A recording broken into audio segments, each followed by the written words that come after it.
Good evening, everybody. Jimmy Jackson, licensed realtor, Grand Rapids, Michigan. Right there below, Keller Williams, you're north.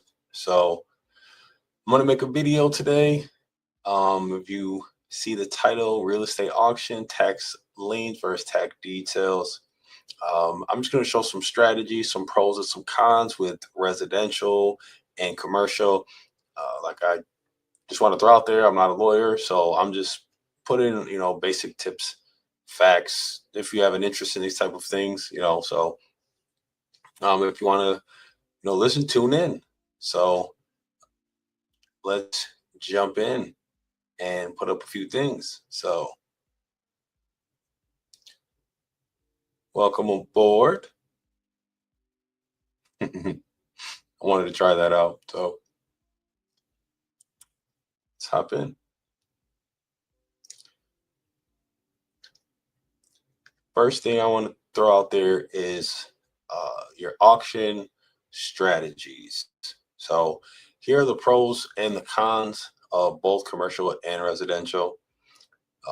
If you look closely, you see for both the commercial and the residential, the pros are you can get below market deals, transparent bidding process, quick closings in 30 days or less, access to large multi and commercial properties. That is, and actually, I apologize. This is more for the commercial. So let me restart that. This is more for the commercial. I apologize. Below market deals, transparent bidding process, quick closing. So with commercial, you have a like a smaller time frame for the redemption period, if they even allow a redemption period. Every state is different. Um, uh, a redemption period is a time that the buyer has to repurchase the property. Like I said, every state is different. Some states they got 6 months to a year. Sometimes they have 2 years. So in commercial, they have like 30 days or less to come up with a lot of money. And like it says right here, you have access to multifamily and commercial properties. The cons, you must provide proofs quickly. You need 10% deposit required within 24 hours, which is usually a large amount. So usually people with a lot of money are the ones that are doing this. Or if you can find soft money, hard money lenders, you can get, deals with business partners or, obviously investors. Limited time for due diligence. So what you need to make sure you do is your NOI. I put a video up, like I said before, net operating income tracking. It's your gross income minus your operating expenses, and you always project your NOI before bidding. Always try to make sure you know how much money you're going to make. So you need to ensure that the property can service your debt and produce you money, your cash flow. So, you want to compare your current versus your pro forma NOI. Use your NOI to determine your cap rate and your valuation. Your cap rate, you want to make sure you have pretty decent cap rate. The ones I've been looking at are like 7.5. I have one up. Track your monthly NOI post accusation to monitor your performance. So basically, you want to make sure that you're keeping track of your NOI. Stay on it, and your cash flow. Your refinancing strategies. So basically, as soon as you get a property, you can add value. If you renovate it, you can raise your rents. After you renovate it, generally, then you can refinance it at a higher appraisal. You can refinance it when these takes place and you renovate it, and let's say the interest rates drop, so you can raise the rent and the interest rates drop, and then you can refinance it, then you'll get a higher appraisal because you renovated it. So that's definitely something that you can do, and you can cash out. You can pull equity out once the property value increases. So you could use that to go buy maybe a residential, because this is a commercial. So your property might be worth 800,000. If you do a refinance, you put money into it and you renovate the units, you might be able to get it from 800,000. Let's just hypothetically, you put 150,000 into it. Now you got it down to 650,000. You put more money into it, then you get an appraisal, and now it's worth 900,000. For example, you just got 100,000 of equity. You might just take that money and go put down on another property. You know what I mean? Plus, with your interest rates that went down, you're paying monthly even less. So your cash flow is going to go up because your rent went up and your monthly payments went down because you refinanced. So that's money. Rate education, that's everything I just said. Build to agency, start with a bridge loan, refinance into Fannie or Freddie once stabilized. Working with realtors and brokers, if you're not a realtor or you're not a broker, they can pretty much be your business partners. They can help you identify comps, manage due diligence, and provide rental market data. A lot of investors who are not realtors or not agents, they have them like right on their hips. You know, just like they're call people, or if a realtor or broker will find an investment property, they'll call their investors. Like I know multiple investors, I'll hit them up. I get text messages from them like, hey, have you come across anything lately? You see anything? How's the market been? Every 2-3 weeks, they'll just check in, build relationships. Yeah, that's what I said right now. You have the auctions. Realtors can also help in repositioning properties post purchase, you know, for like leasing, tenants, and screenings. The conclusion is auction properties can be lucrative if approached statistic.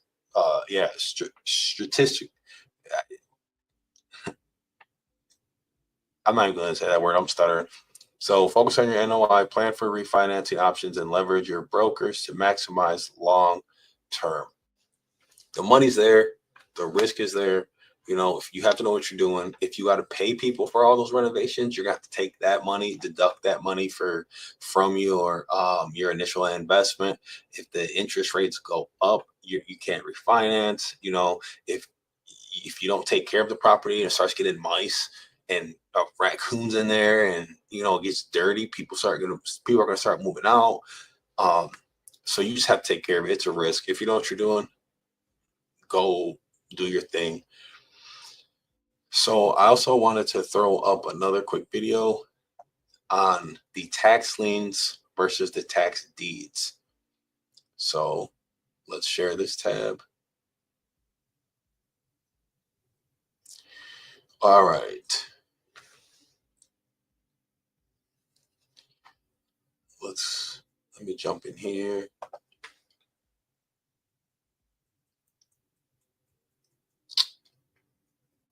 Oh, and you know, just to kind of touch base on residential also, like when you get residential, it's going to be lower entry costs. So like a single family, a duplex, you're not going to pay as much.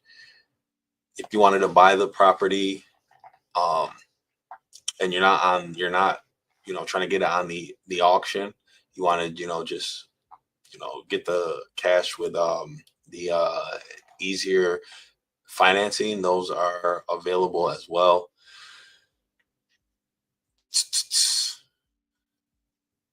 And I pulled up the wrong tab. Actually, I wanted to show you this one. I just wanted to show you guys this real quick. I know I put up videos already on the auction,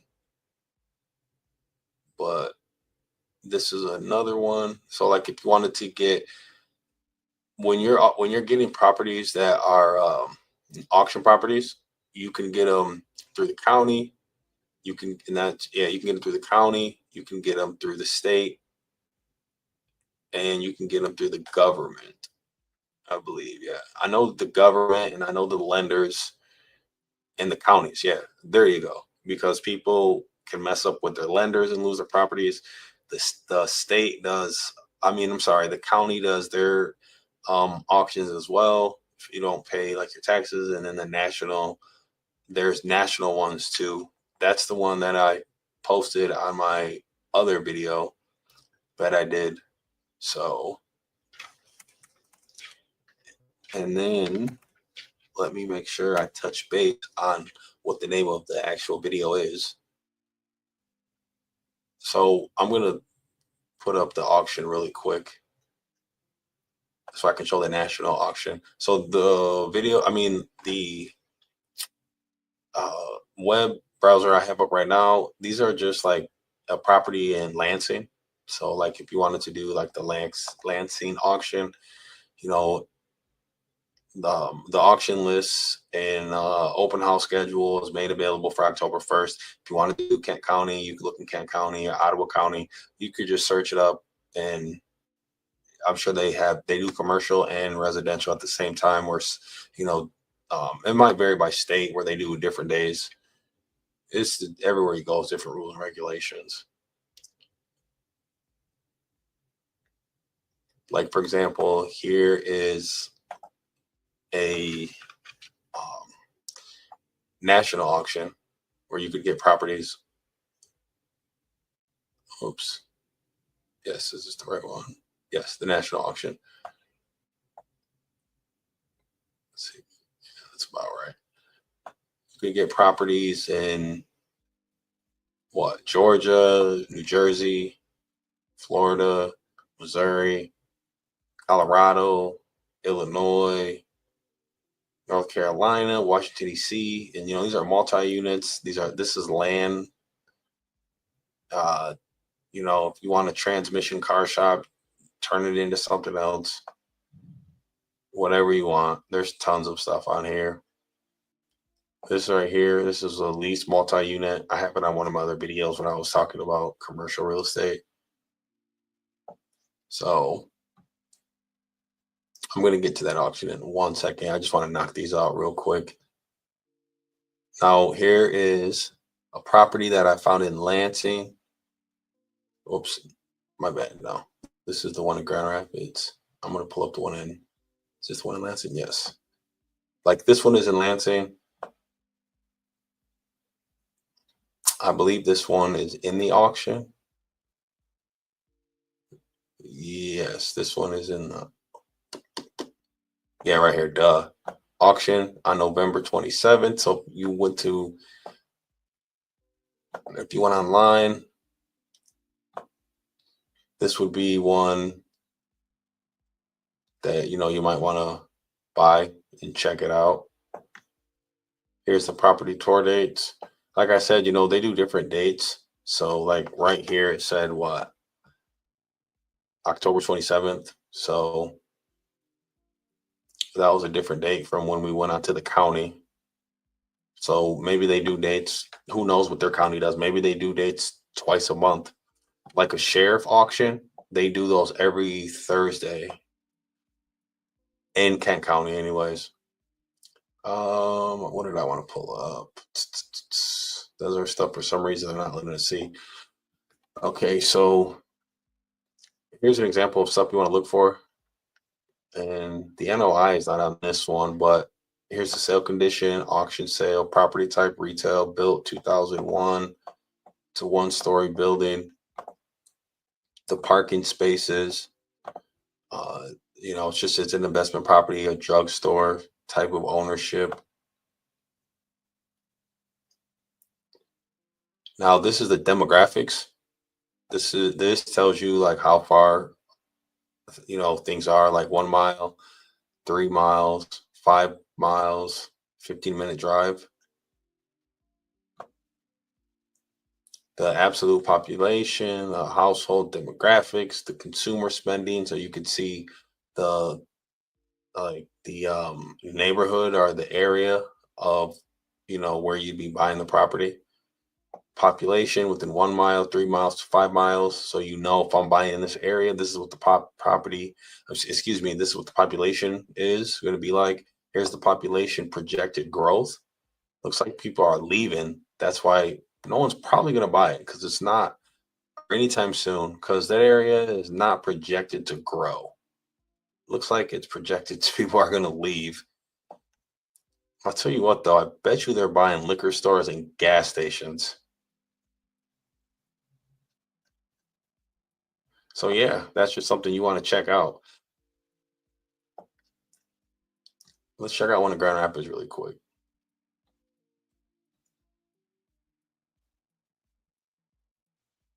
This is, nope, this is the same one.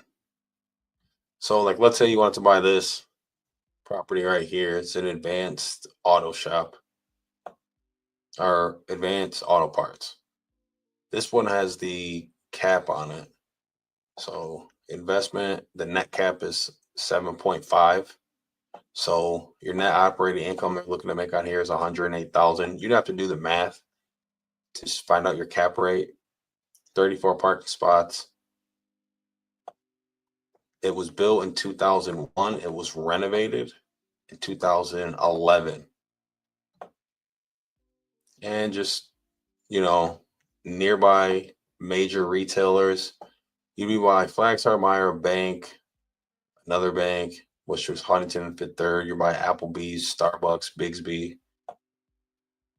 You're not, you're 31 minutes from the airport, 33 minutes from the station, from the Amtrak. So, if you went to a commercial state here, commercial real estate, something big, it takes a long time to close on commercial real estate, though. It can take like up to a year. So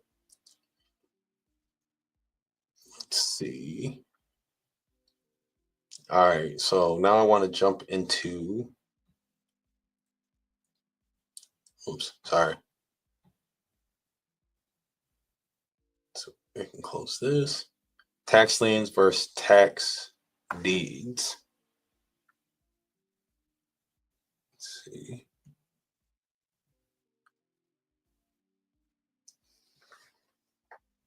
All right.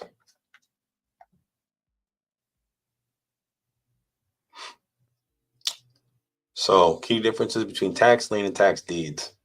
What you buy. You're buying a lien certificate when you're getting a tax lien sale. The tax deed, the property deed itself. So like if you get a tax lien, you can buy tax liens in some states where you buy the tax lien for like $5,000, and then the owner of the property will have 6 months to a year to 18 months or 2 years, whatever, to have a redemption period, but they'll get charged 16% like monthly. And if they don't pay that throughout the redemption period, they can lose that property if it's not been 6 months, and then you can foreclose on them yourself. And well, it's right here, actually. And you would have to do all of these steps to get that property from them. So you'd be like, okay, you didn't pay for 6 months or your year, your 2 months. Now I'm taking you to court. So I'm going to become the bank and do a foreclosure on you to get the property. But you'd have to have the money. You have to make sure you have the money to file, to do a service of process, to get an attorney, to get a title search, publication. For some reason, you have to do publication and advertising. I think that's a little bit odd. You have to do your administrative, non-judicial. This is foreclosing on a tax lien. So the tax deed sale is a little different. So, but your goal as an investor is to earn interest and penalty on the redemption. The investor goal on the tax deed is to acquire the property below the market value. The owner rights, you keep the property if the taxes and plus the interest paid, if you have to go through all of this, like we already discussed. The owner rights loses the property. So the owner rights is the person who owns the home. So they can keep the property if they pay the taxes and the interest that they paid you as the investor, because they have to pay interest because they are behind on their tax lien. So as an investor, you bought the lien certificate, and they have to pay interest to you. And then if they do catch up and pay that money, then they paid you interest. So they keep the property, but they have to pay the remaining balance of the taxes, and they have to pay you the interest because you bought that lien certificate. But you will lose your property at the auction and the redemption in some states to you if they don't pay in that redemption period. But you as an investor, you have to foreclose on the property, and this is how you would have to do it. But if you do all of these things, and if you don't, let's say it takes you 3 months to do this, and then they catch up and pay everything off before you can complete the foreclosure, they can get the property back in some states. Every state is different. How to tax sales apply in commercial real estate. Like I said, the redemption period is often shorter. There's larger liens. So commercial tax liens are like 20,000. So it could be a little harder for them to get their property back. Upside and downside, big interest earnings on property ownership risk, environmental risks, like gas stations, shops may carry clean up obligations. So like if you buy that property, they may say like, okay, John owned the property for 10 years. You are going to get the property, but they didn't take care of the property. So you have environmental obligations standards that you have to meet, because they might be like, well, you're on a gas station, so the soil has to be this clean, or you have a laundry mat, but they let the piping in the back for the past 30 years, they didn't clean it. So you got to clean all of this stuff up because the last owners did not clean it. And with commercial real estate, they'll be on you. Like if you get a property and you want to rent it out, you have to meet standards in the county and the inspections before you can rent it out legally, or you can rent it out and then you can have a tenant tear it up, and then you can go to court and be like, I rent my property out, my tenant didn't pay, I can't kick him out, I can't evict him, what am I supposed to do? And the judge is gonna be like, you weren't even supposed to be renting this, you didn't get it, you rented it illegally. So here's some examples. Tax lien on residential, you buy it for 5,000 at 16% in Arizona, redemption 12 months. Okay, here's an example of what I was saying. You receive 5,000 plus $800 interest, but you don't get the property like over the outcome, because let's say that they catch up for the 5,000 and they pay you your interest. So they get their property, you don't get it. Commercial real estate, you buy a $50,000 lien on a Florida retail building, not redeemed. So the foreclosure, negative $3,000 cost. You acquired the building subject to environmental review. Now they have to come and do everything I just said. These are on the tax liens, tax deed, residential. Let's say you in Michigan, you buy an auction for $15,000 for market value of $90,000. You get an immediate deed transfer, rehab, resale. You fix it, sell it at market value. You have immediate deed transfer. So that's if you get the tax deed. Tax deed in commercial. You buy a Texas warehouse for $120,000, 6-month redemption. If redeemed, you get $120,000 plus 25% penalty. So it's $150,000. If not, you own the warehouse. 50 state tax sale reference chart. I'm not going to go over this. I have a different one that I'm going to pull up instead.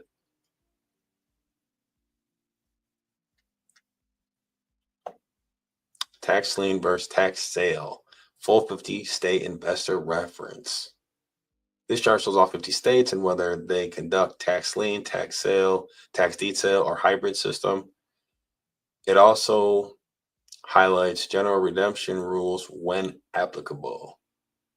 I'm not going to go through all of these. I'm just going to look at the difference. You have a redemption period of 3 years in Alabama, no redemption in Alaska. So you're done, you're cooked. And is this your state?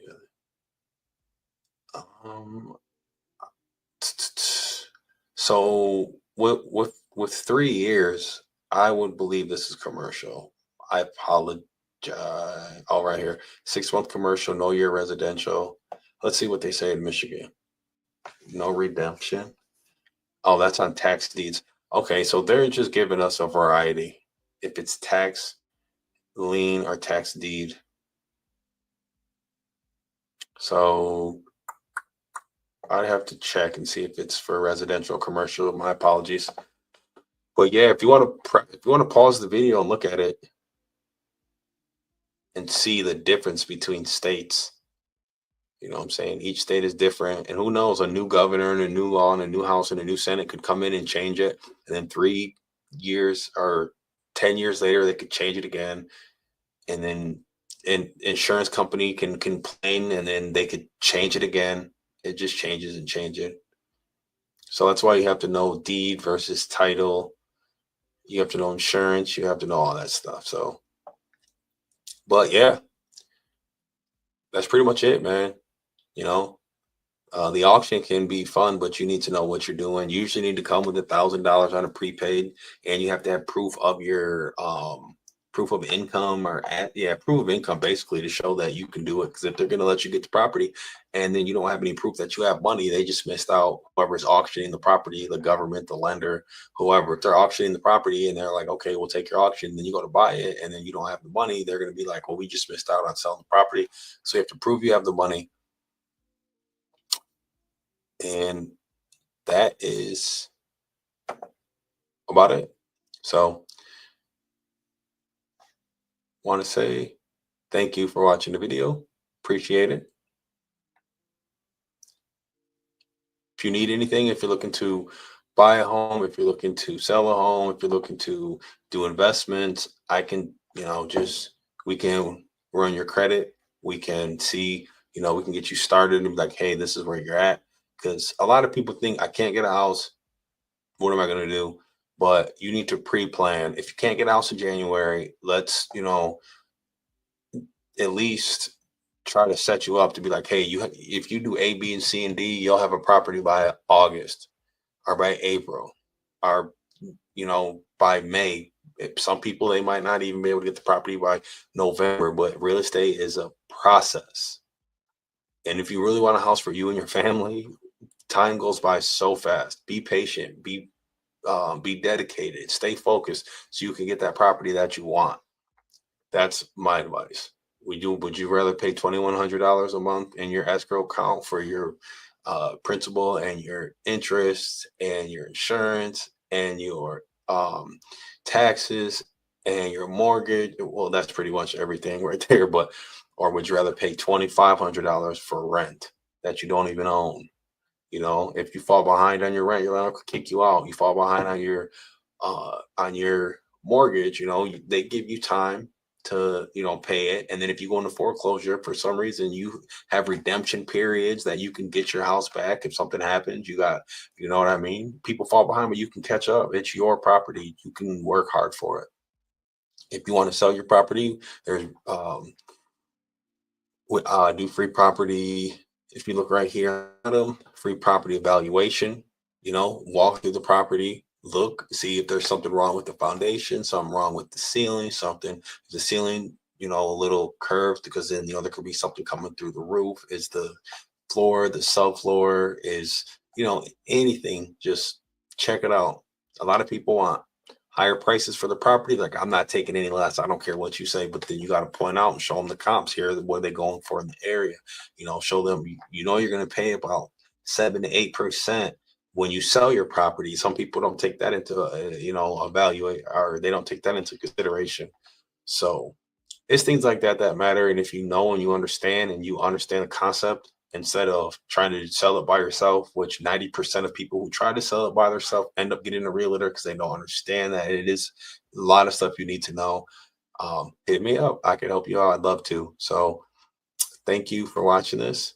And I hope everybody has a blessed day.